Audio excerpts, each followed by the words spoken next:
उत्तराखंड में एक बड़े साइबर हमले ने राज्य के पूरे आईटी सिस्टम को ठप कर दिया है। साइबर हमले के चलते प्रदेश का पूरा आईटी सिस्टम 72 घंटे ठप रहा। इससे सरकारी कामकाज पर बड़ा असर पड़ा।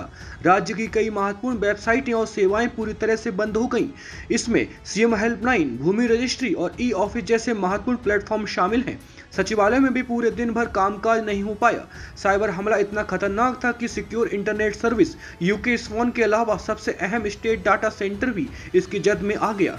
देखते ही देखते एक के बाद एक सरकारी वेबसाइटें बंद होती चली गईं। इसका असर 90 वेबसाइटों पर देखने को मिला, जिनका कामकाज पूरी तरह से ठप रहा। अभी कुछ वेबसाइट को सुचारू किया जा रहा है, बाकी अन्य को लेकर आईटी विभाग अभी भी सिक्योर सिस्टम के तहत काम कर रहा है। सूचना प्रौद्योगिकी विकास एजेंसी ITDA में विशेषज्ञ टीम साइबर हमले से बाहर निकलने का हर संभव प्रयास कर रही है। ITDA निदेशक नितिका खंडेलवाल ने कहा कि केंद्र सरकार की गाइडलाइंस और सिक्योरिटी को देखते हुए इस पर और कार्य करने की जरूरत है। उन्होंने कहा कि सब कुछ रिकवर किया जा चुका है, कहीं से भी किसी भी तरह का कोई नुकसान नहीं हुआ है। उन्होंने कहा कि पूरे सिक्योरिटी सिस्टम को चेक करने के बाद ही सब वेबसाइटों को पूरी तरह से सुचारू किया जाएगा।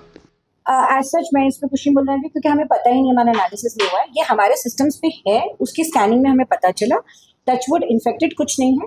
बट वो जब हम लॉग एनालिसिस अब करेंगे तो जो आप कह रहे हैं कि कहीं से कोई ऐसा सोर्स है, कोई बाहर से है, वो तभी हमें पता चल पाएगा। उससे पहले मैं कुछ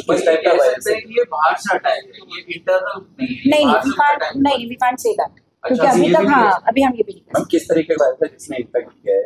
सच बहुत सारे टर्मिनोलॉजीज होते हैं, वो ट्रोजन वायरस होता है, वो technical terms would better be known, ठीक है। बट क्लीनिंग पे, स्कैनिंग पे ये पता चला है, तो इसलिए एज अ प्रिकॉशन हम लोग उसको पूरा डाउन रखेंगे। और जब तक हमारे सारे सिस्टम्स को हम थॉरली डबल ट्रिपल चेक नहीं करेंगे, मैं उसको नहीं कर पाऊंगा। अभी हम लोग का जो अभी लेटेस्ट अपडेट हम लोग का सुबह का है कि हमारे स्कैनिंग ऑलमोस्ट सब कंप्लीट हो गई है।